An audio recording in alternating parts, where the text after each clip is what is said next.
ये कहानी एक नगर में रहने वाले दो भाइयों की है, जिनमें बड़े भाई का नाम राम टहल था और छोटे भाई का नाम शिव टहल। राम टहल एक चालाक और दुनियादारी में माहिर व्यक्ति था।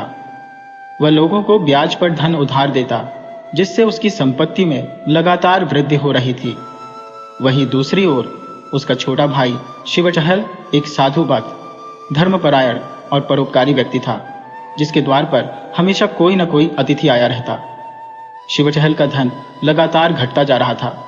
राम टहल का पूरे मोहल्ले में दबदबा था और सभी लोग उसके आदेश का पालन करते थे। कोई भी ऐसा नहीं था जिसने राम टहल से उधार न लिया हो। हर कोई उसके ऋणी था। यहाँ तक कि सब्जी वाला भी उधार सब्जी दे जाता और दूध वाला आधे दाम पर दूध देता। दूसरी तरफ शिव टहल का किसी पर कोई प्रभाव नहीं था। साधु संत उसके पास आते और इच्छानुसार भोजन कर अपनी राह पकड़ लेते। उसने कुछ लोगों को रुपये उधार भी दिए, लेकिन यह सूदखोरी के लोभ में नहीं, बल्कि संकट में फंसे लोगों की मदद के लिए था। उसने कभी किसी से उधारी की मांग नहीं की, ताकि उन पर कोई भार न पड़े। समय बीतता गया और धीरे धीरे शिव टहल की सारी संपत्ति खत्म हो गई। उसकी उधारी भी डूब गई। इस बीच राम टहल ने नया घर बनवाया, सोने चांदी की दुकान खोली और थोड़ी जमीन खरीद कर खेती शुरू कर दी। शिव टहल को अब अपनी चिंता सताने लगी कि वह अपने और अपने परिवार का गुजारा कैसे करेगा। उसके पास कोई रोजगार नहीं था और वह अपने स्वाभिमान के कारण किसी से ऋण लेने की हिम्मत भी नहीं जुटा पाता था। किसी और के अधीन काम करने की सोच से ही उसकी कुल मर्यादा आहत होती। कुछ महीने किसी तरह काटने के बाद जब हर तरफ से निराशा ने घेर लिया, तो वह अपने बड़े भाई राम टहल के पास गया और कहा, भैया, अब मेरे और मेरे परिवार का पालन पोषण आपके ही भरोसे है। आपके सिवा अब मुझे कोई सहारा नहीं दिखता। इस पर राम टहल ने जवाब दिया, इसकी चिंता मत करो। तुमने कोई गलत काम करके धन नष्ट नहीं किया है, बल्कि जो कुछ भी किया है उससे हमारे कुल की प्रतिष्ठा ही बढ़ी है। मैं संसार के धंधे में पारंगत हूँ, इसलिए सफल रहा, जबकि तुम सीधे साधे हो और दूसरों ने तुम्हें ठग लिया। राम टहल ने आगे कहा, अब तुम मेरी खरीदी हुई जमीन की देखरेख करो और खेती का काम संभालो। जितने भी खर्च की जरूरत होगी मुझसे ले जाना। हाँ, एक बात मैं स्पष्ट कर दूं कि मैं साधु संतों का सत्कार करने के लिए एक पैसा भी नहीं दूंगा और न ही तुम्हारे मुंह से अपनी निंदा सुनूंगा। शिव टहल ने भाव विह्वल होकर कहा, भैया, मुझसे एक भारी भूल हुई है कि मैंने हमेशा आपकी निंदा की। कृपया मुझे क्षमा करें। अब यदि आप मुझे अपनी आलोचना करते सुन ले तो जैसा दंड चाहे दे दे। मेरी आपसे एक विनती है, भाभी जी से कह दें कि वह मुझे कभी तिरस्कृत न करें। अगर वह मुझे ताना देगी तो मैं उसकी जीभ खींच लूंगा। राम टहल की जमीन नगर से लगभग 10-12 कोस दूर थी, जहां एक कच्चा मकान भी था और खेत की सामग्रियां व बैलगाड़ी वहीं रहती थी। शिव टहल ने अपना शहर का घर भाई को सौंप दिया और अपने परिवार को लेकर गांव चला गया। वहां पहुंचकर उसने पूरे जोश के साथ खेतों का काम संभाल लिया, नौकरों पर निगरानी शुरू की और उनकी मेहनत का फल भी मिला। पहले ही साल में फसल दोगुनी हो गई और खेती का खर्च भी आधा रह गया। हालांकि शिव टहल का स्वभाव उतना नहीं बदला, पहले की तरह न सही, पर अब भी कुछ साधु संत उसकी कीर्ति सुनकर वहां आ जाते और शिव टहल को विवश होकर उनकी सेवा करनी पड़ती। उसने यह बात बड़े भाई से छिपाई ताकि राम टहल नाराज होकर उसकी जीविका का आधार न छीन ले। इस कारण उसे अनाज और भूसा आदि छिपाकर बेचना पड़ता था। अपनी आमदनी की कमी को पूरा करने के लिए वह नौकरों से और अधिक परिश्रम करवाता था और स्वयं भी कड़ी मेहनत करता था। वह मौसम की कोई परवाह नहीं करता था। धूप हो, ठंड हो, बारिश हो, शिव टहल बिना थके काम करता रहता। पर इस अत्यधिक परिश्रम का असर उसके स्वास्थ्य पर पड़ने लगा। उसके भोजन का कोई नियमित समय नहीं था। कभी दोपहर में खाता, कभी देर शाम। प्यास लगने पर वह तालाब का पानी पी लेता। धीरे धीरे उसकी दुर्बलता ने रोग का रूप धारण कर लिया और कुछ ही महीनों में उसे पीलिया हो गया, जिसने अंततः 6 महीनों के भीतर उसकी जान ले ली। शिव टहल की मृत्यु की खबर जब राम टहल तक पहुंची तो उन्हें गहरा दुख हुआ। इन 3 वर्षों में राम टहल को कभी भी बाजार से कुछ खरीदना नहीं पड़ा था। गुड़, घी, चारा, ईंधन सब गांव से ही आ जाता था। उन्होंने शिव टहल की देखभाल न करने पर पछतावा किया और रोते हुए कहा, मैंने अपने स्वार्थ के चलते उसे नजरअंदाज कर दिया।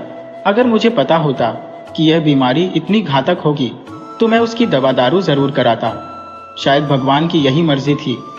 अब राम टहल के पास खेती का कोई जिम्मेदार व्यक्ति नहीं था। इधर उन्हें खेती का मजा भी आने लगा था और शहर की विलासिता ने उनके स्वास्थ्य पर भी असर डाला था। अब वे ग्रामीण जीवन की स्वच्छ हवा पानी में रहना चाहते थे। उन्होंने तय किया कि वे स्वयं गांव जाकर खेती संभालेंगे। उन्होंने अपने बेटे को शहर का कारोबार सौंप दिया और गांव आ गए।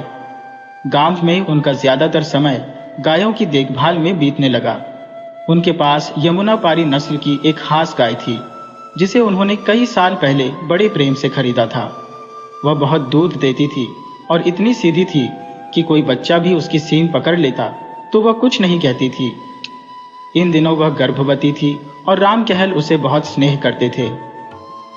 सुबह शाम उसकी पीठ सहलाते और अपने हाथों से उसे चारा खिलाते। कई लोग उसकी ऊंची कीमत देने को तैयार थे, लेकिन राम टहल ने उसे बेचने से इनकार कर दिया। जब गाय ने समय पर बछड़े को जन्म दिया तो राम टहल ने उसका जन्मोत्सव बड़े ही धूमधाम से मनाया। अनेकों ब्राह्मणों को आमंत्रित कर भोजन करवाया गया और कई दिनों तक गान बजाना चलता रहा। बछड़े का नाम जवाहिर रखा गया और उसकी जन्मपत्री बनवाई गई। पत्री के अनुसार वह बछड़ा बड़ा ही भाग्यशाली और निष्ठावान निकलेगा, किंतु छठे वर्ष में एक बड़ी आपदा की संभावना थी। अगर वह उस संकट से बच गया तो शेष जीवन सुखमय व्यतीत करेगा। ये बछड़ा असाधारण रूप से सुंदर था। उसकी आभा इतनी मोहक थी कि दिन भर खेल कूद में मग्न रहता। जब राम टहल उसे छलांग लगाते हुए देखते तो उनका हृदय गर्व से भर जाता। जवाहिर और राम टहल का ऐसा प्रेम था कि वह उनके पीछे कुत्ते की तरह दौड़ता फिरता। जब राम टहल शाम सुबह अपनी खाट पर बैठकर गांव वालों से वार्तालाप करते, जवाहिर उनके पास खड़ा रहकर उनके हाथ पैर चाटता। जब राम टहल उसके पीठ पर हाथ फेरते तो बछड़े की आंखें खुशी से चमक उठती। राम टहल को भी जवाहिर से इतना लगाव हो गया था कि जब तक वह सामने न बैठा हो भोजन का स्वाद नहीं आता। खास तौर पर उसके लिए एक नौकर रखा गया था जो रोज उसे स्नान कराता, साफ सुथरा रखता। जब कभी राम टहल किसी अन्य गांव में जाते तो जवाहिर उन्हें घोड़े पर आते देख उनकी ओर दौड़कर उनके पैरों को चाटने लगता। इस अद्भुत प्रेम को देख गांव के लोग स्तब्ध रह जाते थे, जैसे कोई पितृ संतान का संबंध हो। अब जवाहिर 2.5 वर्ष का हो चुका था और राम टहल ने उसे अपनी सवारी के लिए प्रशिक्षित करने का निश्चय किया। अब वह बछड़ा नहीं, बैल बन चुका था। उसका गट्ठा हुआ शरीर, सुदृढ़ मांसपेशियां, ऊंची गर्दन और चौड़ी छाती उसे अन्य बैलों से अलग करती थी। उस इलाके में कोई और ऐसा बैल नहीं था। बड़ी मुश्किल से उसकी जोड़ी के लिए एक और बैल मिला, परंतु लोग कहते थे कि ऐसी जोड़ी अनमोल है। परंतु अजीब बात यह थी कि अगर कोई अन्य गाड़ीवान जवाहिर को हाँकता तो वह टस से मस न होता, केवल गर्दन हिलाता रहता। मगर जब राम टहल उसे हाँकते तो जवाहिर फुर्ती से गाड़ी खींचने लगता। वह बिना रुके मीलों तक दौड़ता। उसकी गति घोड़ों से भी तेज थी। एक संध्या की बात है, जब जवाहिर अपने नांद में भूसा खा रहा था और राम टहल उसके पास खड़े होकर मक्खियां उड़ा रहे थे, एक साधु महात्मा उनके द्वार पर आ पहुंचे। राम टहल ने आदरपूर्वक कहा, महाराज, आप द्वार पर क्यों खड़े हैं? कृपया भीतर आइए। साधु ने कहा, कुछ नहीं बाबा, मैं इस बैल को देख रहा हूं। ऐसा सुंदर बैल मैंने पहले कभी नहीं देखा। यह तो आपके घर का ही बछड़ा है, साक्षात देवतुल्य है। महात्मा जवाहिर के पास आकर उसके सिर पर हाथ फेरने लगे। राम टहल ने पूछा, महाराज, आप कहां से पधारे हैं? कृपया आज यहीं ठहरें, यह हम पर आपकी कृपा होगी। साधु ने विनम्रता से उत्तर दिया, नहीं बाबा, मुझे आवश्यक कार्य से रेलगाड़ी पकड़नी है, इसीलिए रातों रात जाना होगा, ठहरने से विलंब होगा। राम टहल ने कहा, तो फिर कभी और दर्शन होंगे? महात्मा ने कहा, हाँ, तीर्थ यात्रा से 3 वर्ष बाद इधर से पुनः आऊंगा, तब आपकी इच्छा पूरी करूंगा। आप बड़े ही भाग्यशाली हैं कि आपको इस देवतुल्य नंदी की सेवा का अवसर प्राप्त हुआ है। इन्हें कभी कष्ट मत दीजिएगा, न ही कभी फूल से भी मारिएगा। ये कहकर साधु ने जवाहिर के चरणों में सिर झुकाया और चले गए। उस दिन से जाहिर की प्रतिष्ठा और भी अधिक बढ़ गई। वह एक साधारण पशु से दिव्य स्तर पर पहुंच गया। राम टहल पहले उसे रसोई के सभी पकवान खिलाते, फिर स्वयं भोजन करते। हर सुबह उठकर सबसे पहले उसके दर्शन करते, यहाँ तक कि उसे अपने बैलगाड़ी में जोतने की बजाय छोड़ना नहीं चाहते थे। परंतु जब भी उन्हें किसी यात्रा पर जाना पड़ता, जाहिर की बेचैनी बढ़ जाती। वह सिर हिला हिलाकर अपनी व्याकुलता प्रकट करता। अंततः विवश होकर राम टहल उसे अपनी गाड़ी में जोतते। एक बार उन्होंने उसे गाड़ी में न जोतकर दूसरी जोड़ी बैल लगा दी, जिससे जाहिर इतना आहत हुआ कि उसने पूरे दिन कुछ भी नहीं खाया। इस कारण राम टहल उसे बिना कारण कहीं ले जाने से बचते थे। उनकी इस गहरी श्रद्धा को देखकर गांव के लोग भी जाहिर को अन्न का दान करने लगे। सुबह होते ही लोग उसके दर्शन के लिए आने लगे, क्योंकि सभी ने महसूस किया कि जाहिर केवल एक पशु नहीं था, बल्कि एक दैवीय आशीर्वाद था। फिर एक दिन पशु चिकित्सक को बुलाया गया। उसे विभिन्न औषधियां दी गई और टीका भी लगवाया गया। राम टहल खुद उसे खिलाते और बांधते थे, ताकि कोई नौकर उसे दूषित पानी न पिला दे। पशुशाला को भी साफ सुथरा कर दिया गया, ताकि कोई कीड़ा मकोड़ा न छिप सके। एक शाम की बात है, जब राम टहल जाहिर को चारा खिला रहे थे, तभी वही साधु वहां आ पहुंचे जिन्होंने 3 वर्ष पूर्व भविष्यवाणी की थी। राम टहल ने उन्हें पहचान लिया और विनम्रता से उनकी सेवा में लग गए। इसी बीच अचानक जाहिर ने जोर से डकार ली और भूमि पर गिर पड़ा। उसकी आंखें पत्थर सी हो गई थी। राम टहल दौड़े दौड़े उसके पास पहुंचे, पर तब तक जाहिर का अंत हो चुका था। राम टहल के दुख की सीमा न रही। वह बार बार जाहिर के शव से लिपट कर रोते रहे, जैसे किसी प्रियजन को खो दिया हो। पूरी रात उन्होंने आंसुओं में बिताई। अगली सुबह जाहिर का अंतिम संस्कार विधि पूर्वक किया गया। गांव के सभी ब्राह्मणों को भोजन कराया गया। उन साधु महात्मा ने राम टहल को ढांढस बंधाया और उनकी सांत्वना राम टहल के हृदय को गहरी शांति प्रदान कर गई। एक दिन राम टहल ने साधु से प्रश्न किया, महात्मा जी, मैं ये नहीं समझ पा रहा हूं कि जाहिर को कौन सा रोग हुआ था। ज्योतिषी ने उसकी जन्म कुंडली में लिखा था कि उसका 6ठा वर्ष असाधारण रूप से कठिन होगा, लेकिन मैंने किसी पशु को इस तरह मरते हुए नहीं देखा।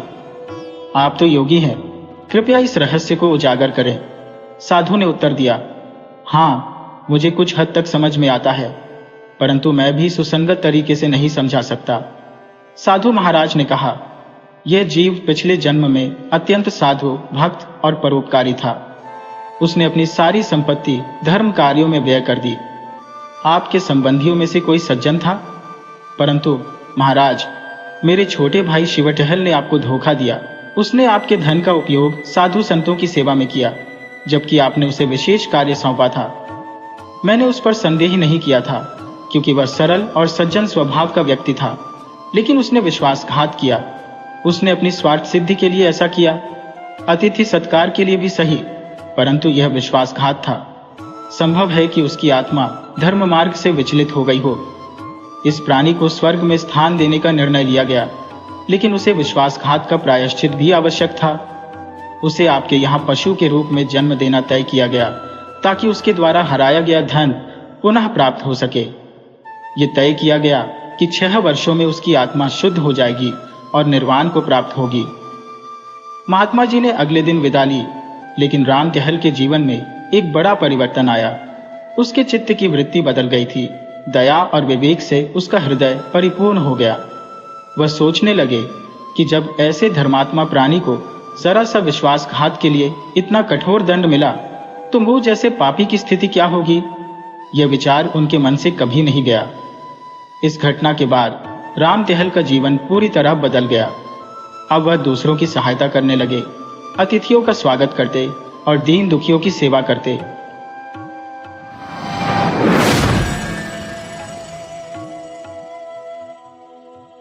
बहुत समय पहले की बात है।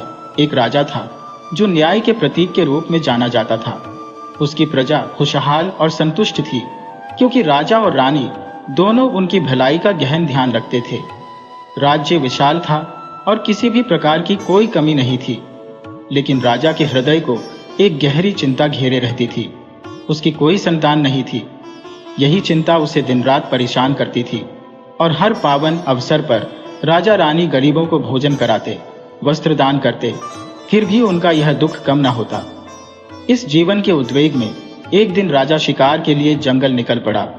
जैसे जैसे सूरज सिर पर चढ़ता गया, शिकार का कोई निशान नहीं मिला। राजा ने हर दिशा में दृष्टि दौड़ाई, परंतु कुछ हाथ न लगा।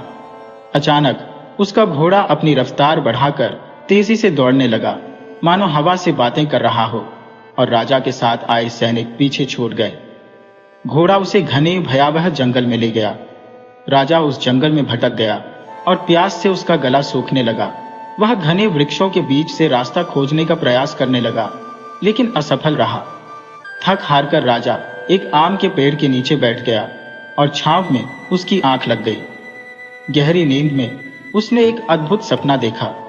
सपने में उसने देखा कि उसके महल में एक नन्ही परी की किलकारियां गूंज रही है। राजा हड़बड़ाकर उठ गया और आसपास के जंगल को देखकर उदासी से भर गया। उसकी आंखों से आंसू बहने लगे। तभी पेड़ पर बैठी एक छोटी चिड़िया यह सब देख रही थी। वह राजा की पीड़ा और चिंता को भांप गई। वह चिड़िया राजा के पास आई और कहने लगी, महाराज, चिंता मत कीजिए, इस जगत में देर है, अंधेर नहीं। राजा हैरान था कि यह चिड़िया इंसानों की तरह बोल रही है। चिड़िया ने नम्रता से कहा, डरो मत महाराज, मैं आपकी सहायता के लिए आई हूँ, मैं आपके दुख से अवगत हूँ। फिर चिड़िया ने राजा को एक आम का फल देते हुए कहा, महाराज, यह फल रानी को देना, पर ध्यान रखना कि इसे कोई और न छुए। यह कहकर वह चिड़िया अदृश्य हो गई। फल हाथ में लेते ही राजा की थकान जैसे छूमंतर हो गई। वह अपने घोड़े पर सवार हुआ और थोड़ी ही दूरी तय करने पर उसे सही मार्ग मिल गया। आज उसके चेहरे पर एक अलग ही प्रकार की प्रसन्नता थी। वह अत्यंत खुश था। राजा अपनी राज्य की सीमा में प्रविष्ट हुआ और सीधा अपने महल में पहुंचा। रानी चिंता के सागर में डूबी हुई थी। सोच रही थी कि महाराज अब तक क्यों नहीं लौटे। उसे पहले ही सैनिकों से सूचना मिल चुकी थी कि राजा उनसे बिछड़ गए थे, इसलिए उसकी बेचैनी बढ़ती जा रही थी। वह लगातार यह सोच रही थी कि कहीं महाराज किसी संकट में तो नहीं फंस गए। तभी एक दासी भागती हुई आई और रानी को प्रणाम कर बोली, महारानी, आधार नहीं है, राजा साहिब लौट आए हैं। यह सुनते ही रानी की खुशी का ठिकाना न रहा। वह तुरंत दौड़ते हुए महल के कक्ष से बाहर आई और राजा को देखते ही प्रसन्नता से भर उठी। उसके मन में हर्ष और विस्मय एक साथ उभर आए। रानी ने तुरंत प्रश्न किया, महाराज, आप इतने समय कहाँ थे? राजा ने मुस्कुराते हुए रानी को सांत्वना दी और कहा, धैर्य रखो रानी, मैं तुम्हें सब बताऊंगा। अब से हमारे महल में सिर्फ खुशियां ही खुशियां होंगी। रानी ने आश्चर्य से पूछा, महाराज, मैं कुछ समझी नहीं। राजा ने रानी के चेहरे की ओर देखते हुए हंसकर कहा, अभी बताता हूं, और फिर उसे जंगल में घटी सारी घटना विस्तार से सुनाई। राजा ने उसे वह अद्भुत फल सौंपते हुए कहा, रानी, यह फल तुम खा लेना, पर ध्यान रहे इसे कोई और हाथ न लगाए। रानी ने राजा के कहे अनुसार वह फल खा लिया। इसके लगभग 10 दिन बाद रानी का स्वास्थ्य अचानक बिगड़ने लगा। उसे चक्कर और उल्टियां होने लगी। राजा घबरा गया, यह सोचकर कि कहीं उस फल में कुछ अनहोनी तो नहीं थी। तुरंत उसने दासी को बुलाकर आदेश दिया, दाई माँ को तुरंत बुलाओ। दासी भागी और कुछ ही पलों में दाई माँ को लेकर वापस लौटी। वे दोनों रानी के कक्ष में चली गई। राजा बाहर बेचैन घूमते रहे। मन में चिंता का साया गहराता जा रहा था। वह यह सोचकर भयभीत था कि कहीं उस चिड़िया ने उससे छल तो नहीं किया। अगर रानी को कुछ हो गया तो उसका क्या होगा। तभी दाई माँ बाहर आई और मुस्कुराते हुए बोली, महाराज, बधाई हो, महल में जल्द ही नन्ही कदमों का आगमन होने वाला है। यह महल शीघ्र ही किलकारियों से गूंज उठेगा। राजा की खुशी का कोई ठिकाना नहीं रहा। वह मानो 7वें आसमान पर पहुंच गया। पूरे राज्य में मिठाई बांटी गई।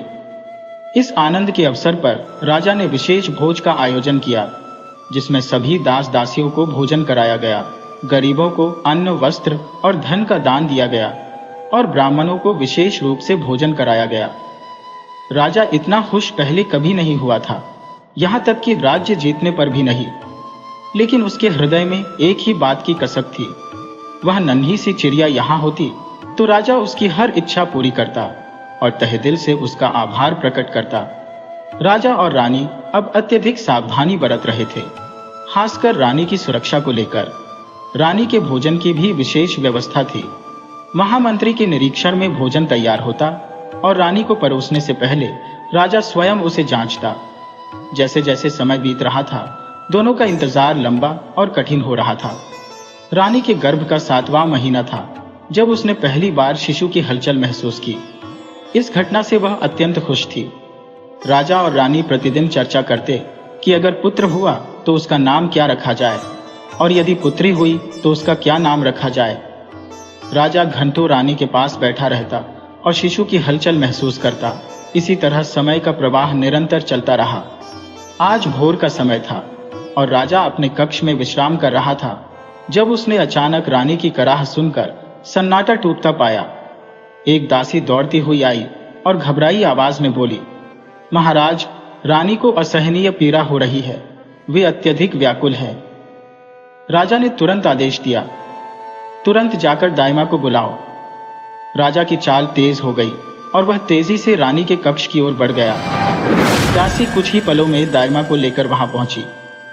उस दिन का आभास राजा को आज भी हो रहा था, जिस दिन रानी का स्वास्थ्य अचानक बिगड़ गया था। जैसे वह दिन राजा के मन पर छाया हुआ था। राजा कक्ष के बाहर बेचैनी से चक्कर काटने लगा। उसका दिल जैसे किसी तीव्र गति से दौड़ती ट्रेन का इंजन बन गया था। कुछ समय बीता, आधा घंटा गुजरा, फिर 1 घंटा। राजा की चिंता और अधिक गहरी हो गई थी। उसके कदम और तेज हो रहे थे। तभी अचानक कक्ष से एक नवजात शिशु के रोने की आवाज आई। दाइमा बाहर आई और बधाई देते हुए कहा, महाराज, बधाई हो, महल में लक्ष्मी का आगमन हुआ है, नन्ही परी ने जन्म लिया है। राजा आनंद से झूम उठा। उसने अपनी गले में पहनी हुई अनमोल माला उतारकर दाइमा को भेंट कर दी।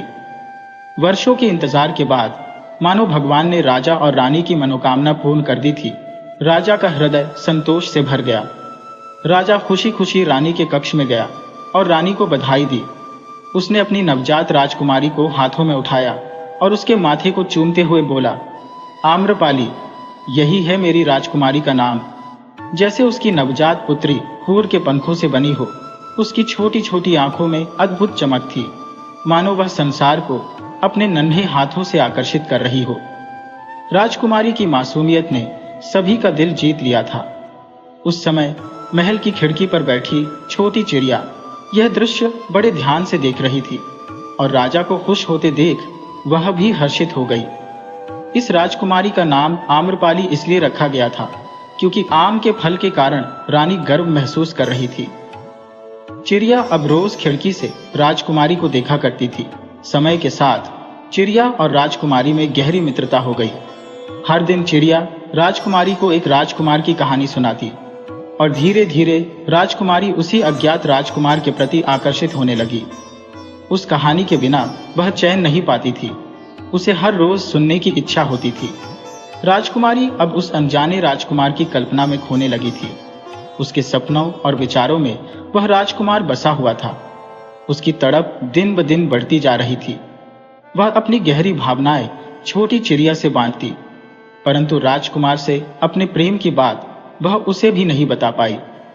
राजा अपनी पुत्री राजकुमारी आम्रपाली की इस विचित्र अवस्था से अत्यधिक व्यथित हो गया था। उसने समस्त धार्मिक अनुष्ठानों का आयोजन किया, विद्वान ज्योतिषियों को बुलवाया, परंतु कोई भी उसकी प्रिय राजकुमारी के दुख का कारण ढूंढ नहीं सका। उसकी चिंता दिन प्रतिदिन गहराती जा रही थी। राजा के मन में निरंतर यह प्रश्न गूंजता था, क्यों मेरे ही भाग्य में यह विपदा लिखी है? परमात्मा ने मुझे संतान का सुख तो दिया, परंतु मेरी राजकुमारी की खुशियों पर ऐसा क्या ग्रहण लग गया है? उसकी चिंता देख महल में रहने वाली वह छोटी चिड़िया भी अत्यंत दुखी हो जाती थी, क्योंकि वह जानती थी कि आम्रपाली के दुख का कारण वही है। वही तो हर रात उस अज्ञात राजकुमार की छवि को राजकुमारी के स्वप्नों में लाने के लिए जिम्मेदार थी। दरअसल इस चिड़िया का पूर्व जन्म में रहस्य छिपा हुआ था। वह उस राज्य के ज्योतिषी की आत्मा थी जिसने झूठ बोलकर 2 प्रेमियों को अलग कर दिया था। राजकुमार यशेष राजा सावन सिंह का पुत्र और पूर्व जन्म की राजकुमारी आम्रपाली, जिसे तब लतिका के नाम से जाना जाता था, उसी ज्योतिषी के झूठ का शिकार बने थे।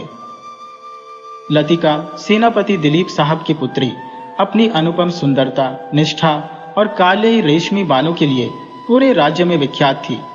उसकी चाल हिरनी जैसी आकर्षक और उसका चेहरा किसी देवकन्या के समान मनमोहक था।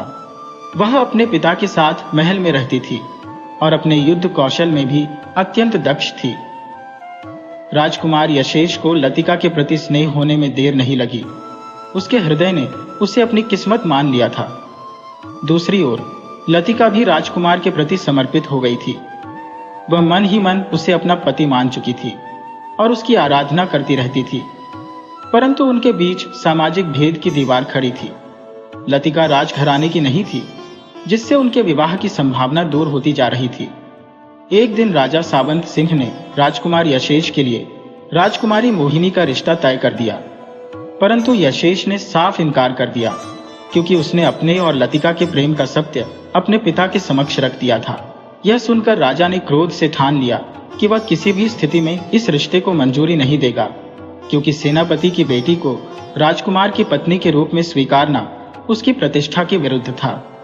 राजकुमार ने भी प्रण कर लिया कि वह किसी और से विवाह नहीं करेगा। प्रेम में जलते राजकुमार ने कई रातें बेचैनी में बिताई और अंततः राजा ने इस रिश्ते को स्वीकृति दे दी। राजकुमार का हृदय मानो सागर की गहराई पा गया, परंतु जब राज्य का ज्योतिषी बुलाया गया और कुंडलियों का मिलान किया गया तो उसने कहा, यह विवाह संभव नहीं है। यदि ऐसा हुआ तो राज्य का विनाश निश्चित है।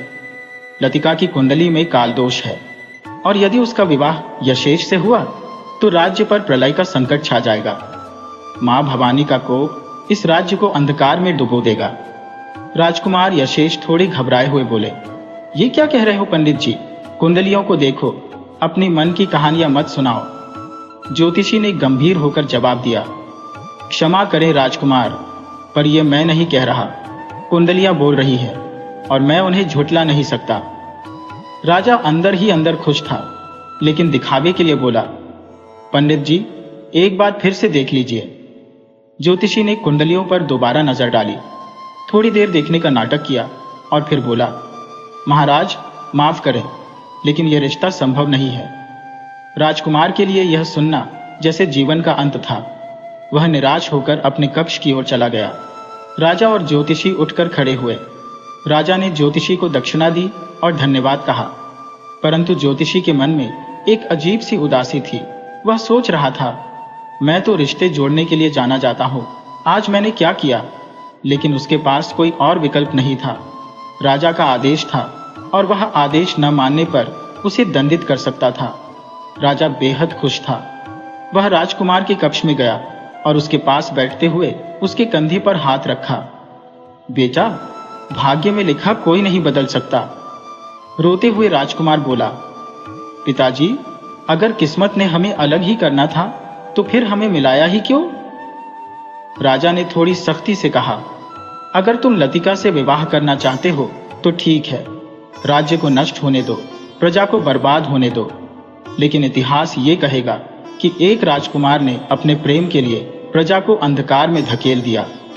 राजकुमार गंभीरता से सोचने लगा और फिर धीरे से बोला, मैं लतिका से एक आखिरी बार मिलना चाहता हूं। राजा ने कहा, ठीक है।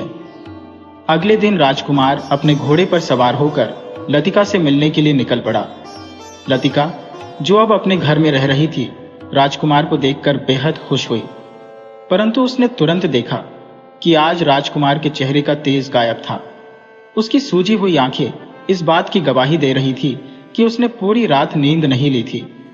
लतिका ने चिंतित होकर पूछा, राजकुमार, क्या हुआ? आप इतने परेशान क्यों हैं? पर राजकुमार ने कुछ नहीं कहा, बस उसके हाथ को थामकर बोला, लतिका, अभी कुछ मत पूछो, बस मेरे साथ चलो। लतिका ने हिचकिचाते हुए कहा, पर कहां? राजकुमार ने उत्तर दिया, जहां तुम और मैं रह सकें, और कोई नहीं। लतिका थोड़ी उलझन में थी, पर उसने राजकुमार की बात मानते हुए कहा, ठीक है, मैं तुम्हारे साथ चलती हूँ।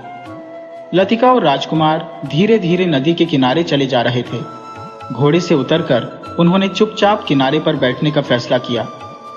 लतिका की बेचैनी अब बढ़ चुकी थी। उसने राजकुमार से कहा, बताइए, आखिर हुआ क्या है? राजकुमार गहरी सांस लेते हुए बोला, थाम लो मुझे अपनी बाहों में, मैं तुम्हारे बिना रह नहीं सकता। हर सांस में, हर धड़कन में बस तुम्हारा नाम बसा है। लतिका ने फिर पूछा, ये क्या हो गया है? ऐसे शब्द क्यों बोल रहे हो? राजकुमार की आंखों में दर्द छलक आया। मैं सिर्फ तुम्हारा हूं और तुम्हारा ही होकर मरना चाहता हूं। लतिका को झटका लगा। क्या? ऐसा क्यों कह रहे हो? क्या महाराज से बात की थी? राजकुमार की आवाज भारी हो गई। डर है कि तुम मुझसे बहुत दूर चली जाओगी और फिर कभी पास भी ना आओगी। मैं यह नहीं सह सकता लतिका। लतिका का दिल बैठा जा रहा था। वह कांपते हुए बोली, कुछ तो बताइए, इस खामोशी में मैं मर जाऊंगी। राजकुमार ने आह भरी, हमारी कुंडलियां नहीं मिलती। लतिका सन्न रह गई। उसकी आंखें चौड़ी हो गईं और वह कुछ कदम पीछे हट गई। नहीं, मैं राज्य के विनाश का कारण नहीं बन सकती। मैं आपसे दूर चली जाऊंगी क्योंकि राज्य और प्रजा आप पर निर्भर है। मैं यह सब बर्दाश्त नहीं कर सकती। राजकुमार का चेहरा दर्द से मुरझा गया। शांत हो जाओ लतिका, बस इसी बात का डर था मुझे। हम कहीं दूर चले जाएंगे जहां कोई हमें नहीं ढूंढ सकेगा। राजकुमार की आंखों में आंसू छलकने लगे और न चाहते हुए भी लतिका ने उसे गले लगा लिया। दोनों जैसे एक दूसरे में खो जाना चाहते थे, पर वक्त ने उन्हें एक बार फिर से अलग कर दिया। लतिका ने आंसुओं को रोकते हुए कहा, हमें अब वापस चलना चाहिए। अगर जिंदगी ने मौका दिया तो फिर मिलेंगे, नहीं तो मां अम्बे हमें अगले जन्म में जरूर मिलाएंगी। राजकुमार बस उसे चुपचाप देखता रहा, कुछ बोल नहीं सका। लतिका के जाने के बाद राजकुमार मायूस चेहरा लेकर महल लौट आया। उसकी रातें बेचैनी में गुजरी। बुरे ख्यालों ने उसकी नींद छीन ली। अगली सुबह लगभग 8 बजे राजकुमार अपने कक्ष में उदास बैठा लतिका के बारे में सोच रहा था। तभी एक सैनिक दौड़ता हुआ आया। राजकुमार ने उसकी तरफ देखा और कहा, क्या बात है? सैनिक ने कांपते हुए कहा, राजकुमार जी, कुमारी लतिका ने कुएं में कूदकर अपनी जान दे दी। यह सुनते ही राजकुमार की रगों में सिहरन दौड़ गई। क्या बकवास कर रहे हो? सोच समझ कर बोलो, नहीं तो तुम्हारे प्राण भी जा सकते हैं। सैनिक ने आंखें नीची करते हुए कहा, क्षमा करें राजकुमार, मैंने अपनी आंखों से देखा है। राजकुमार जमीन पर बेहोश होकर गिर पड़ा, मानो किसी अनजानी पीड़ा ने उसे पूरी तरह जकड़ लिया हो। जब वह होश में आया तो उसके होठों पर सिर्फ एक नाम था, लतिका। सैनिक भागते हुए राजा और रानी को बुलाने गए। उन्होंने राजकुमार को इस हालत में देखकर चिंता में डूबते हुए तुरंत राजवैद्य को बुलवाया। राजा ने गुस्से से सैनिक पर चिल्लाते हुए कहा, तुम्हें किसने कहा था कि राजकुमार को इस हादसे के बारे में बताओ? सैनिक ने कुछ नहीं कहा, बस सिर झुका लिया। राजवैद्य ने आते ही जांच की और धीरे से कहा, राजकुमार को गहरा सदमा लगा है। अभी कहना मुश्किल है कि वह कब ठीक होंगे। यह सुनकर राजा और रानी बेहद परेशान हो गए। राजा क्रोध में बोले, ये लड़की मरने के बाद भी हमारे राज्य का पीछा नहीं छोड़ रही। पहले हमारे राज्य का विस्तार नहीं होने दिया और अब देखो राजकुमार की ये हालत हो गई है। समय बीतता गया, 1 घंटा, फिर 2 घंटे और फिर धीरे धीरे पूरी रात गुजर गई।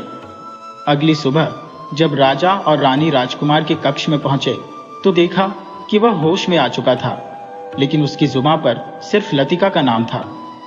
राजकुमार बिस्तर से उठते ही लतिका के घर जाने की जिद करने लगा। राजा ने उसे शांत करने की कोशिश की। राजकुमार, जिसे जाना था वो चला गया है, अब शांत हो जाओ। लेकिन राजकुमार पर कोई असर नहीं हुआ। उसने घोड़े पर सवार होते ही लतिका के घर की ओर रुख किया। लतिका के घर का माहौल मातम में डूबा हुआ था। हर कोई गमगीन था, मानो उनकी आंखें लतिका का इंतजार कर रही थी, लेकिन आंसुओं से भरी आंखों में कोई तस्वीर साफ नहीं थी। राजकुमार घोड़े से उतरकर लतिका की तस्वीर के सामने बैठ गया और फूट फूट कर रोते हुए बोला, लतिका, तुमने जीने मरने की कस्में खाई थी, फिर क्यों मुझे यूं अकेला छोड़ दिया? तुमने ऐसा क्यों किया? यह दृश्य सेनापति दिलीप साहब से देखा नहीं गया। वे धीरे से राजकुमार को संभालने लगे और उसे महल वापस ले गए। महल लौटते समय राजकुमार ने राजा और रानी की बातें सुनी। रानी कह रही थी, महाराज, यह सब आपकी वजह से हुआ है। क्यों? आपने ज्योतिषी से झूठ बुलवाया। अगर आप सच बोलते तो आज राजकुमार की यह हालत नहीं होती। यह सुनते ही राजकुमार स्तब्ध रह गया। उसकी रूह कांप उठी कि उसके अपनों ने ही उसके साथ छल किया है। दिल में दर्द लिए राजकुमार सीधा मां अंबे के मंदिर पहुंचा। वहां जाकर उसने रोते हुए प्रार्थना की, हे मां, मेरी लतिका को मुझे लौटा दो। मेरे अपनों ने मुझे धोखा दिया है। राजकुमार अब अपनी जीवन लीला समाप्त करने का ही सोच रहा था। वह मंदिर के पीछे पहाड़ी की ओर चल पड़ा। आखिरी बार लतिका को याद किया और पहाड़ी से कूद गया। महल में सन्नाटा छा गया। जब राजकुमार महल में नहीं लौटा तो राजा ने सैनिकों से पूछा। एक सैनिक बोला, महाराज, राजकुमार तो महल में आए थे पर वापस चले गए, बहुत गुस्से में थे। राजा ने अपने सबसे काबिल सैनिकों को पूरे राज्य में फैला दिया ताकि राजकुमार का कोई सुराग मिल सके। राजकुमार और राजकुमारी दोनों ही जैसे धरती से गायब हो गए थे। अचानक एक सैनिक की नजर राजकुमार के घोड़े पर पड़ी, जो मंदिर के रास्ते से वापस आता दिख रहा था। घोड़े के पैरों पर लगी काली मिट्टी देखकर सैनिकों को यकीन हो गया कि यह घोड़ा मां भवानी के मंदिर से लौटा है। बिना किसी देरी के वे मंदिर की तरफ बढ़ते हैं और चारों तरफ राजकुमार, राजकुमार पुकारने लगते हैं, पर कहीं कोई जवाब नहीं मिलता। इसी दौरान एक सैनिक की नजर राजकुमार की जूती पर पड़ी। सभी के दिलों में भय भर गया। एक अनहोनी की आशंका ने उन्हें जकड़ लिया। उन्होंने हिम्मत जुटाई और पहाड़ी से नीचे जंगल की ओर बढ़ने लगे, मगर बहुत खोजबीन के बाद भी राजकुमार का कुछ पता नहीं चला। धीरे धीरे आशा टूटने लगी, पर उन्होंने कोशिश जारी रखी। अंततः जो उन्होंने देखा उसने उनके पैरों तले से जमीन खिसका दी। सामने राजकुमार का निर्जीव शरीर पड़ा था, जो अब किसी बेजान पुतले की तरह निस्पंद हो चुका था। सैनिक स्तब्ध थे। ऐसा लगा मानो उनके शरीर की सारी ऊर्जा खत्म हो गई हो। राजकुमार के मृत शरीर को देखना उनके लिए एक भयानक दुस्वप्न जैसा था। उनमें से कोई समझ नहीं पा रहा था कि अब क्या करना है। राजा को कैसे ये दुखद समाचार देंगे। भारी दिल से सैनिकों ने राजकुमार के शरीर को उठाया और राज्य की ओर वापस चल पड़े। राज्य में घुसते ही जैसे पूरे महल पर सन्नाटा छा गया। चारों तरफ सिर्फ खामोशी थी। महल में प्रवेश करते ही राजा ने अपने बेटे के शरीर को देखा और उसकी दुनिया जैसे थम गई। वह यह सोचकर गिर पड़ा कि उसने क्या कर दिया। रानी का हाल और भी दयनीय था। वह तड़पते हुए पंछी की तरह चीख रही थी। पूरा महल उसकी करुणा में डूब चुका था। राजा खुद को दोषी मानता रहा कि उसकी ही गलतियों के कारण उसका बेटा आज इस हालत में है। इधर ज्योतिषी, जो कि किसी काम से बाहर गया था, 2-3 दिन बाद राज्य लौटता है। जैसे ही वह महल के नजदीक पहुंचता है, उसे चारों तरफ शोक का समंदर दिखता है। भीतर आकर उसे पता चला कि राजकुमार अब नहीं रहा। उसने उसी वक्त भगवान से प्रार्थना की, हे भगवान, अगले जन्म में इन्हें मिलाने की जिम्मेदारी मुझे देना। मैं अपनी गलती की सजा भुगतने के लिए तैयार हूं। इस बार वह ज्योतिषी एक छोटी चिड़िया के रूप में जन्म लेता है और दोनों प्रेमियों को मिलाने की हर संभव कोशिश करता है। चिड़िया अब दिन रात योजना बनाती है कि आखिर कैसे वह दोनों को एक कर सके। चिड़िया अपनी दिव्य शक्तियों का उपयोग करते हुए राजा के मन में शिकार पर जाने का विचार डाल देती है। राजा शिकार पर निकल पड़ता है और इस बार वह अकेले ही जाता है। शिकारी की खोज में भटकते भटकते राजा सिंह राज्य की सीमा को पार करके दूसरे राज्य के घने जंगल में पहुंच जाता है। उसे यह भी एहसास नहीं होता कि वह कितनी दूर निकल आया है। जंगल के अज्ञात पथ पर आगे बढ़ते हुए एक अजीब सी अनुभूति राजा के मन में घर करने लगी, जैसे वो अपने राज्य की सुरक्षा सीमा पार कर चुका हो। अचानक ही उसे भान हुआ कि वो अनजाने में अपनी धरती छोड़ चुका है और अब एक अपरिचित स्थान पर खड़ा है। उसे महसूस हुआ कि उसका मार्ग भटक गया है और हर कदम के साथ वह और भी अधिक गहरे अंधकार में खोता जा रहा था। यह वही जंगल था जो उस राज्य का हिस्सा था जहां राजकुमारी आम्रपाली का प्रेमी राजकुमार शासन करता था। लेकिन इस तथ्य से राजा बिल्कुल अनजान था। इस भ्रम में उलझा हुआ वह बार बार अपने पिछले अनुभवों की ओर लौटता। उसे याद आया कि जब वह पहले भी शिकार के दौरान भटक गया था, तब उसके साथ कुछ शुभ ही हुआ था। इसलिए इस बार भी उसका मन निराशा से कोसों दूर था। आत्मविश्वास से लबरेज उसने सोचा कुछ अच्छा ही होगा और वह निर्बाध गति से चलता रहा। अचानक उसकी चाल रुक गई। उसके समक्ष कुछ सैनिक खड़े थे जो अपनी तलवारें थामे उसकी ओर घूर रहे थे। राजा की शाही पोशाक और उसकी शान शौकत ने सैनिकों का ध्यान आकर्षित किया, परंतु एक संदेह उनके मन में घर कर गया कि यह कोई धोखेबाज भी हो सकता है। वे उसे सवालों के बाणों से घेरने लगे। तुम कौन हो और यहाँ क्या कर रहे हो? राजा ने जैसे ही उत्तर देने की कोशिश की, उनका दूसरा प्रश्न तैयार था। वह असमंजस में खड़ा रह गया और उसकी जुबान जैसे तालों में जकड़ गई।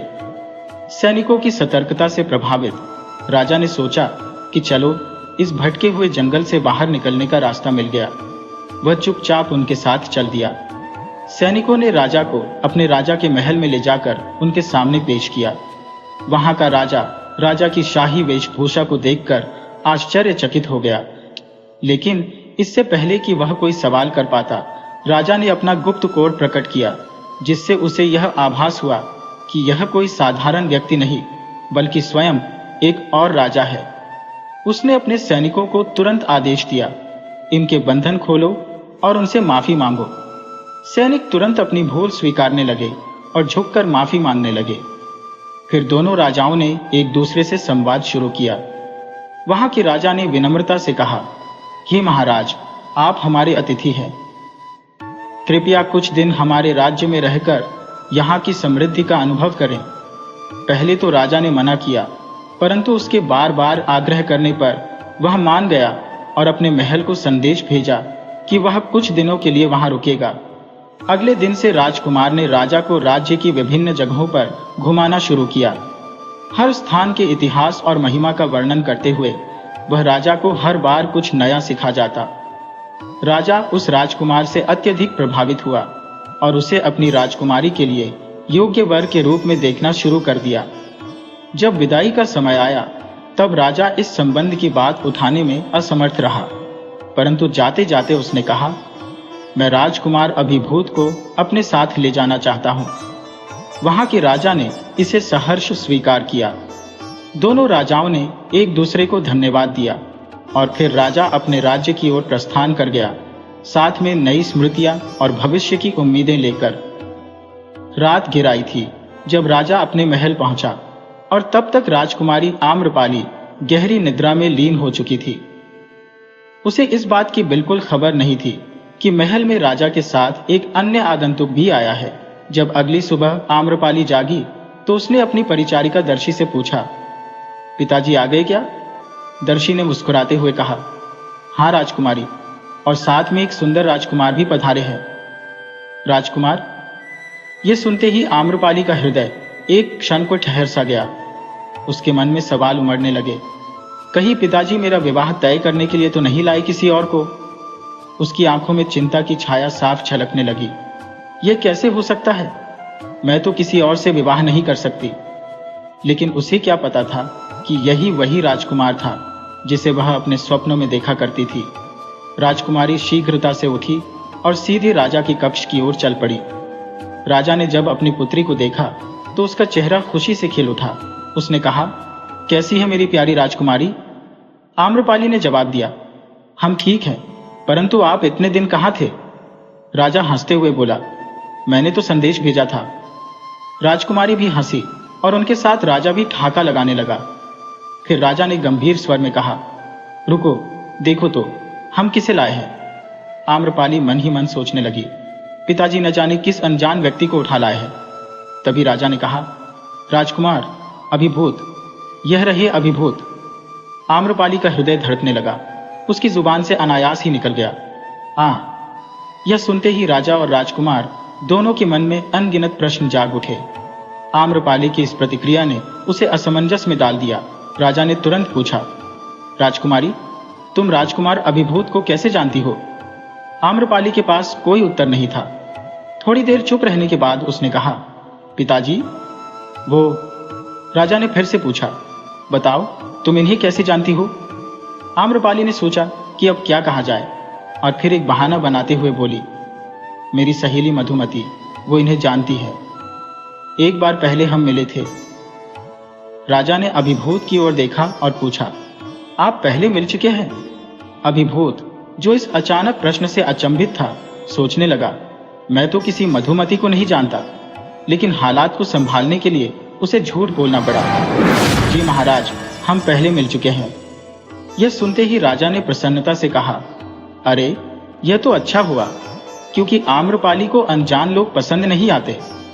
फिर राजा ने आदेश दिया कि राजकुमारी के कक्ष से लगे राजकुमार के कक्ष में सभी सुविधाएं उपलब्ध कराई जाए और साथ ही उन्हें राज्य की सैर कराई जाए। आम्रपाली ने सिर हिलाते हुए कहा, जी पिताजी, राज्य की सैर कराने की जिम्मेदारी मेरी होगी। राजा ने हामी भर दी और सभी अपने अपने कक्षों में चले गए। रात ढलते समय आम्रपाली राजकुमार के कक्ष में गई और मुस्कुराते हुए बोली, आपने हमारे झूठ का साथ क्यों दिया? राजकुमार ने हंसते हुए उत्तर दिया, आपने भी तो झूठ बोला था ना?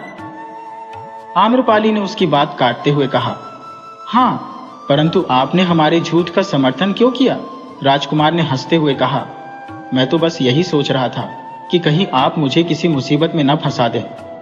राजकुमारी ने चुटकी लेते हुए कहा, अच्छा, खुद के बचाव में झूठ बोले हो। दोनों की हंसी में एक नया रिश्ता पनप रहा था, एक नया संवाद शुरू हो चुका था। राजकुमार थोड़े झिझकते हुए बोले, नहीं नहीं राजकुमारी जी। परंतु राजकुमारी ने हंसते हुए कहा, ठीक है, आप जल्दी तैयार हो जाइए। राजकुमार, जो भीतर ही भीतर असमंजस में थे, बोले, परंतु सुनिए तो। लेकिन राजकुमारी ने अपनी सच्चाई अब भी उनके सामने नहीं रखी। राजकुमारी के मन में हर्ष की लहर दौड़ रही थी, क्योंकि उनके सपनों का राजकुमार आज उनके साथ था। वहीं दूसरी ओर राजकुमार विचारों के समंदर में गोते लगा रहे थे, सोचते हुए, आखिर राजकुमारी ने झूठ क्यों बोला? वह हमें कैसे जानती है? किस रहस्य के कारण उन्होंने ऐसा कहा? विचारों की इस धारा के बीच वह महल के कक्ष से बाहर निकले और राजकुमारी के साथ राज्य की सैर पर निकल पड़े। रास्ते में राजकुमार ने कई बार उनसे इस बात का जिक्र किया, परंतु राजकुमारी हर बार बहाने से उसे टाल देती। दिन बीतने लगे, 1 दिन, 2 दिन, फिर 3 दिन। दोनों साथ समय बिताते, सैर करते, हंसते खिलखिलाते।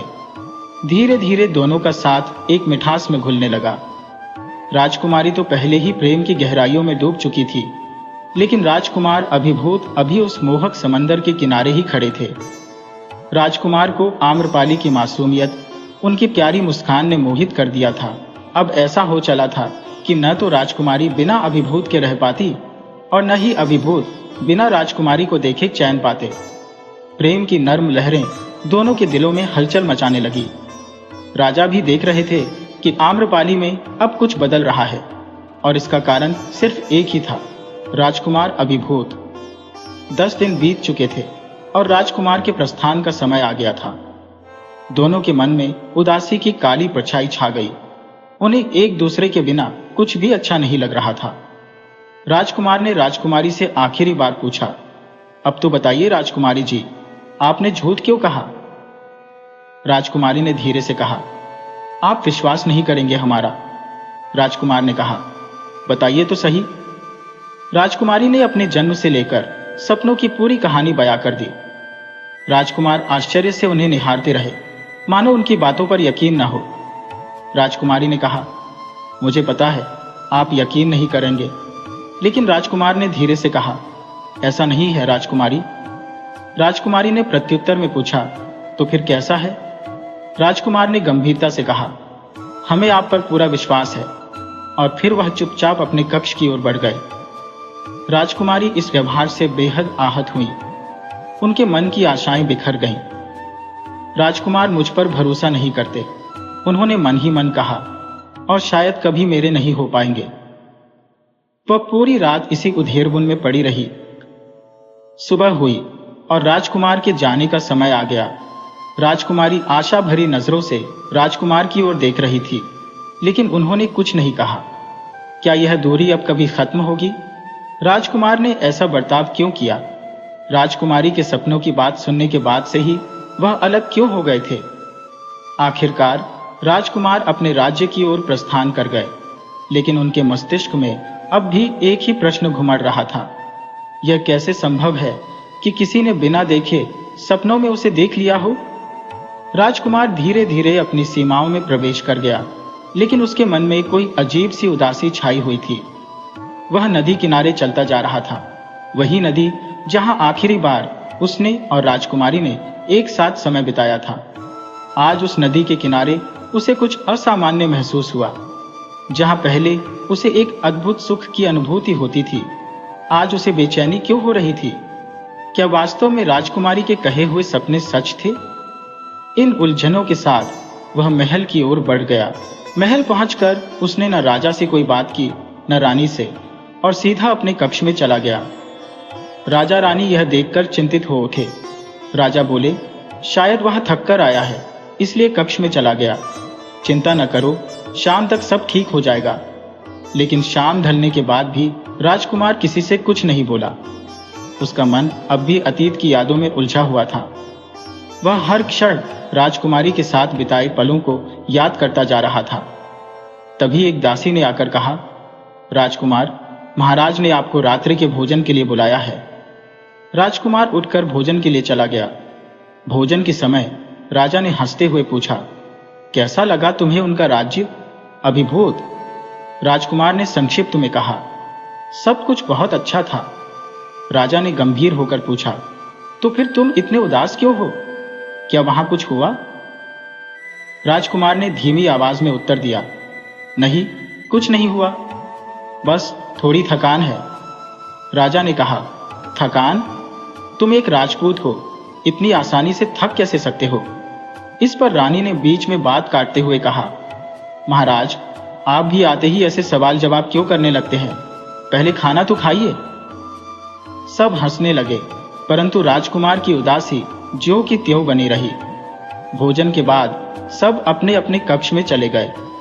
राजकुमार देर रात तक महल के आंगन में टहलता रहा, और जब लौटकर अपने कक्ष में गया तो उसे पहली बार एक विचित्र एहसास हुआ। उसे यूं लगा जैसे किसी ने किसी लड़की का नाम पुकारा हो। वह मन ही मन सोचने लगा, यह मेरी बहन हो सकती है, और फिर अपने कक्ष में चला गया। उस रात राजकुमार ने एक अजीब सपना देखा।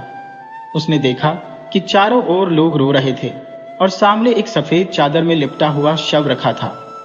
वह अचानक चौंक कर जाग गया, पसीने से तरबतर। वह पानी पीकर सोचने लगा, यह सपना क्यों आया? और इस प्रकार अगले कुछ दिनों तक राजकुमार लगातार ऐसे ही विचित्र सपनों से घिरा रहा। एक दिन, 2 दिन, और इसी तरह पूरे 6 दिन बीत गए। 7वें दिन वह फिर सो रहा था। तभी अचानक वह उठकर खड़ा हो गया। उसके पैर कांपने लगे, क्योंकि अब उसे सपनों में अधूरी कहानियां दिखने लगी। पूरे 6-7 दिनों तक ऐसे सपनों के बाद उसने जो देखा, उससे वह चौंक उठा। उसने जोर से लतिका का नाम लेकर पुकारा और चीख उठा। उसे साफ दिखाई दिया कि पिछले जन्म में वह और लतिका एक साथ थे। वह सपने में राजकुमारी आम्रपाली का चेहरा साफ देख सकता था। उसे एहसास हुआ कि राजकुमारी ने जो कहा था वह सत्य था। अब उसे खुद पर बहुत बुरा लगने लगा कि उसने राजकुमारी पर भरोसा क्यों नहीं किया। उसे महसूस हुआ कि उनके बीच जो अधूरी कहानी थी वह अब पूरी होने का समय आ गया है। राजकुमार अपने बीते प्रेम की स्मृतियों में डूब गया और उसे अपार आनंद की अनुभूति होने लगी। बचपन में लतिका के साथ बिताए हर पल उसकी आंखों के सामने जीवंत हो उठे।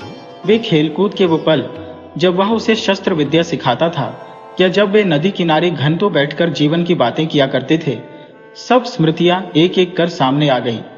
इन पुरानी यादों के साथ राजकुमार के चेहरे पर एक दुर्लभ सी खुशी झलक आई, मानो इन पलों ने उसके भीतर जीवंतता भर दी हो। लेकिन जैसे ही उसे उस चित्र की स्मृति हुई जिसके समक्ष वह कभी बैठकर रोया था, उसकी हंसी अचानक मध्यम पड़ गई। उसके मन में एक विचलन उत्पन्न होने लगा। उसे वह दिन याद आया जब उसके ही पिता के कारण लतिका से उसका बिछोह हुआ था। ये सोचकर उसका दिल टूट सा गया। अतीत की यह कड़वी स्मृति उसकी आंखों से आंसू छलका गई। उसकी इस हृदय विदारक स्थिति को देखकर राजा और रानी तुरंत उसके कक्ष में पहुंच गए।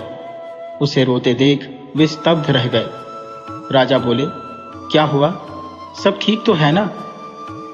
राजकुमार ने आंसुओं के बीच कहा, पिताजी, लतिका।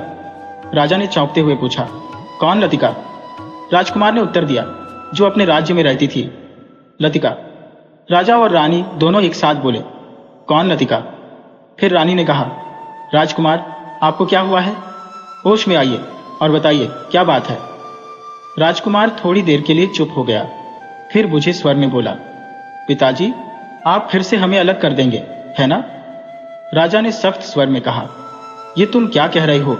किसे अलग करने की बात कर रहे हो?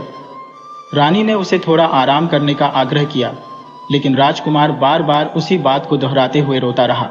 रानी ने उसे गले लगाते हुए कहा, शांत हो जाइए बेटा, वक्त के साथ सब ठीक हो जाएगा। कुछ समय बाद जब वह थोड़ा शांत हुआ तो उसने अपनी माँ से पूछा, माँ, पिताजी ने मुझे और लतिका को क्यों जुदा किया? रानी ने हैरानी से कहा, ये लतिका कौन है? तभी राजकुमार के मस्तिष्क में यह ख्याल आया कि यह उसका दूसरा जन्म है। उसने अपने आप को संभालते हुए अपने माता पिता को सपनों और पूर्व जन्म की सारी बातें बताई। उसने यह भी बताया कि आम्रपाली ने उसे यह सब पहले ही बताया था। रानी उसकी बातें सुनकर अचंभित रह गई और बोली, यह सब कैसे हो सकता है? राजकुमार ने उन्हें विस्तार से महल में जो भी अनुभव किया था वह सब बताया। रानी ने बहुत ध्यान से उसकी बातें सुनी और बोली, तुम फिक्र मत करो, इस बार कोई तुम्हें अलग नहीं करेगा। फिर रानी ने राजा से सारी बातें कह दी। राजा ने भी राजकुमार से गहनता से सारी बात पूछी और तुरंत आम्रपाली के राज्य में एक फरमान भेज दिया। इस खबर को सुनकर आम्रपाली और उसके पिता बेहद प्रसन्न हुए। पूरा महल खुशियों से भर उठा। कुछ ही समय बाद राजा और राजकुमार आम्रपाली के राज्य में पहुंचे। वहां दोनों महलों में खुशी की लहर दौड़ गई और अंततः राजकुमार और आम्रपाली का विवाह संपन्न हो गया। यह बंधन एक अपूर्ण कहानी का पूर्ण समापन था। छोटे ज्योतिषी, जिनकी भूमिका इस कहानी को पूरा करने में महत्वपूर्ण थी, अपने कर्तव्य से मुक्त हो गए। इस प्रकार लतिका और राजकुमार की अधूरी प्रेम कहानी को पूर्णता मिली। अगर आपको हमारी यह कहानी पसंद आई हो तो कृपया हमारे चैनल को लाइक, सब्सक्राइब और शेयर करें।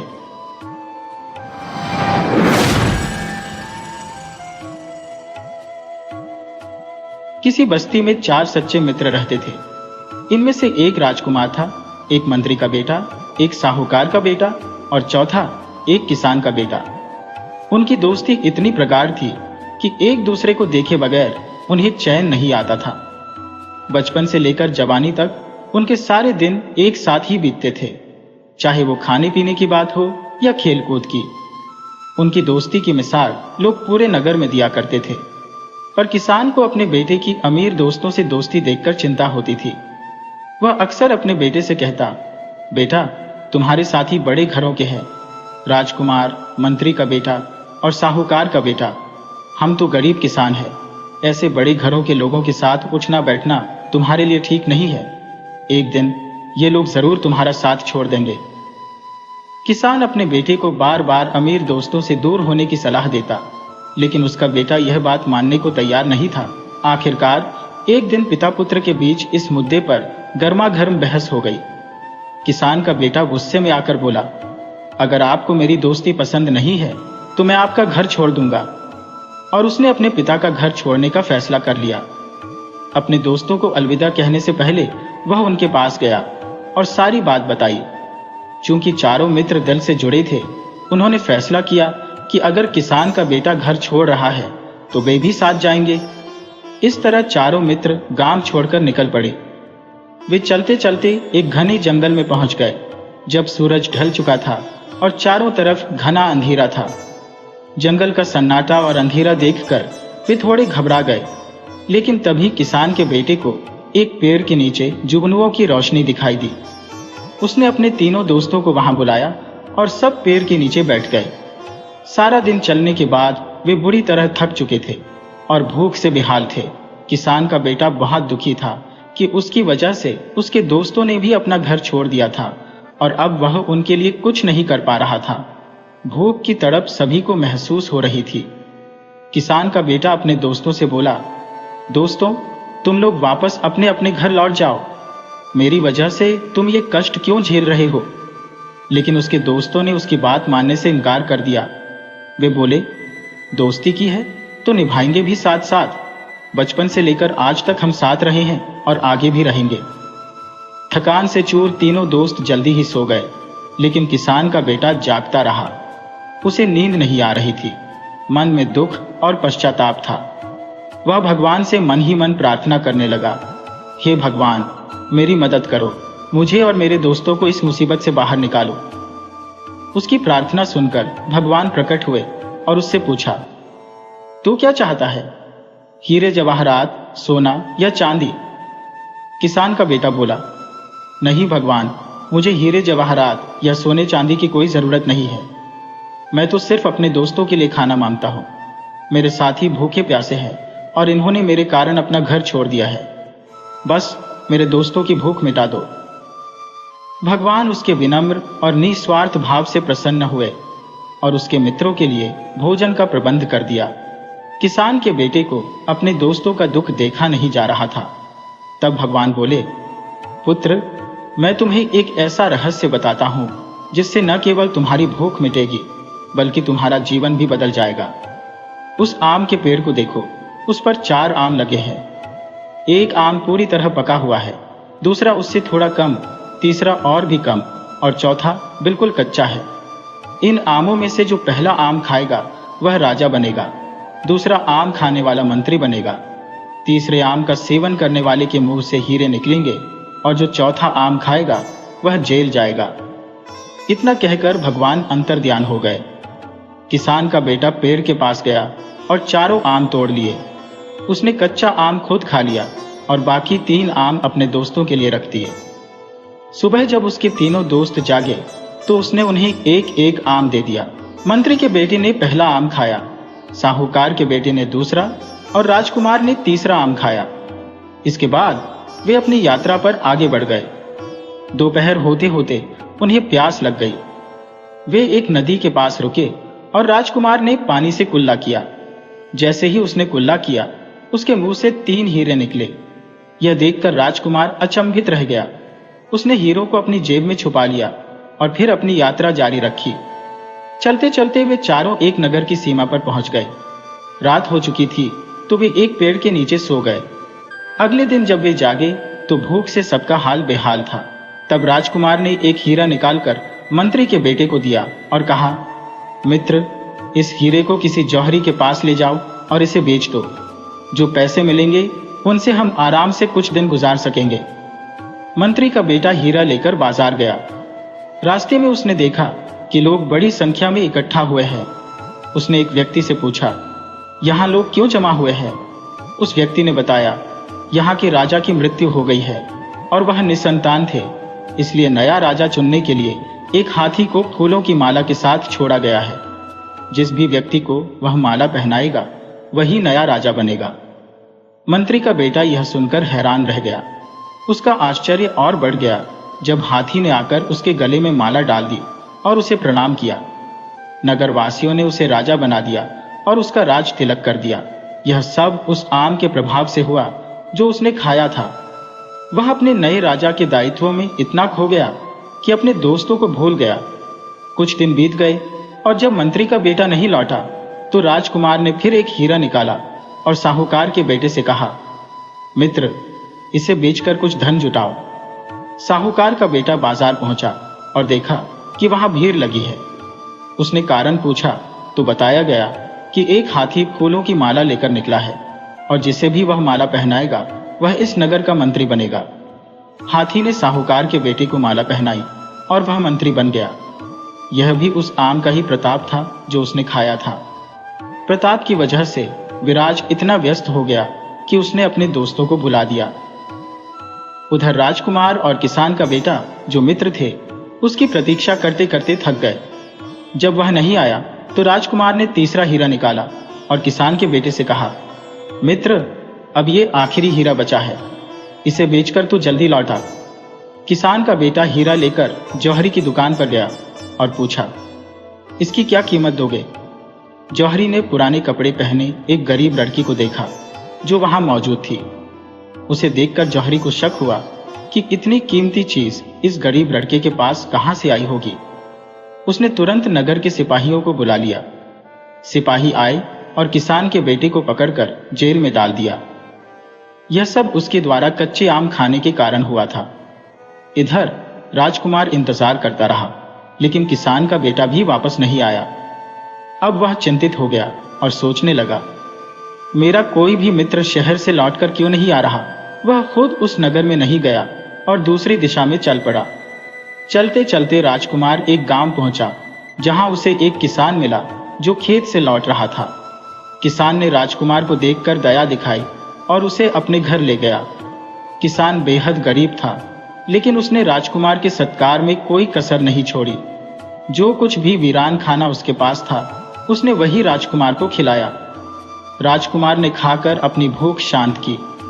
बातों बातों में किसान ने बताया कि एक समय वह गांव का सबसे अमीर किसान था, लेकिन पिछले कुछ वर्षों में फसल बर्बाद हो गई और अब वह इतना गरीब हो गया है कि खाने के लिए दाना दाना मोहताज है।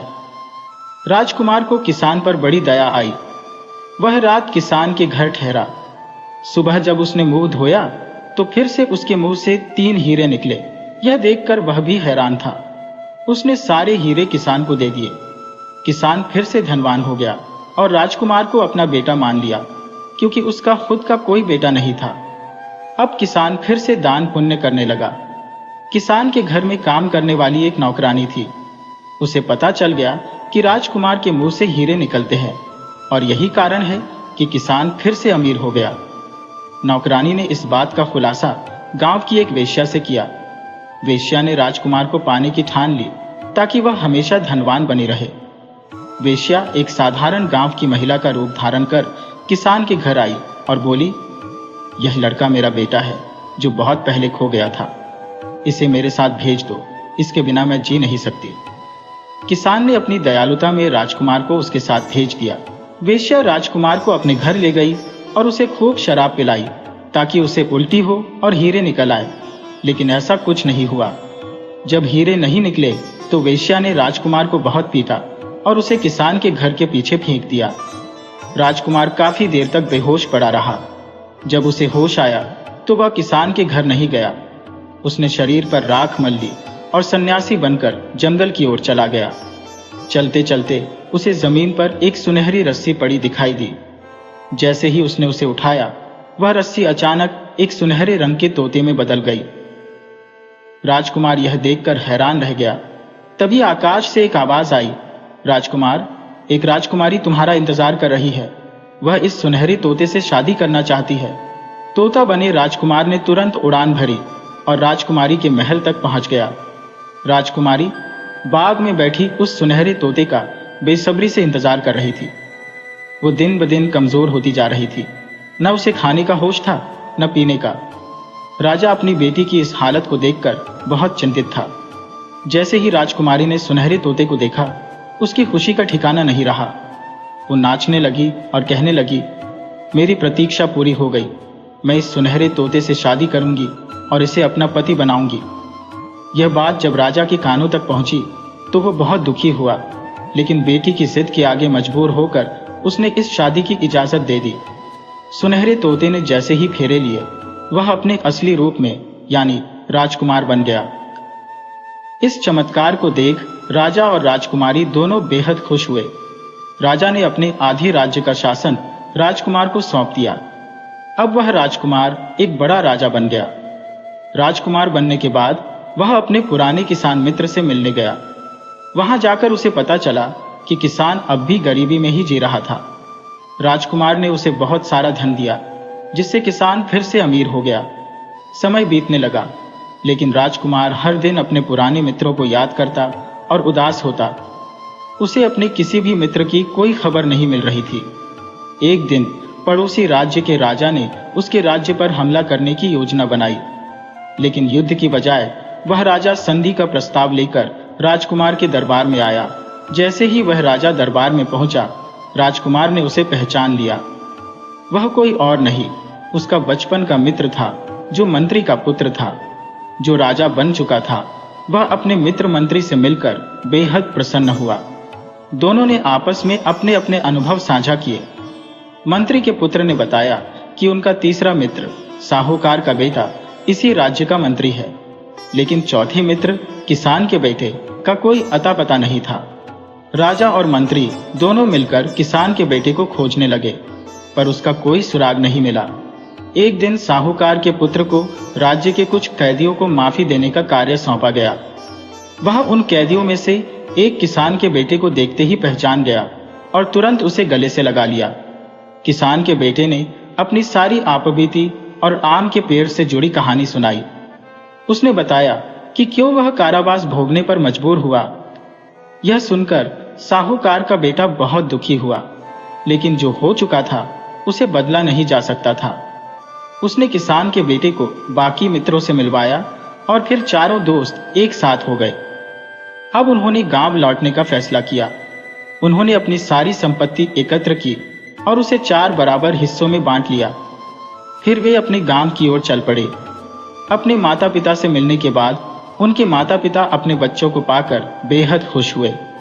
चारों मित्र अपने माता पिता के साथ आनंद पूर्वक जीवन बिताने लगे।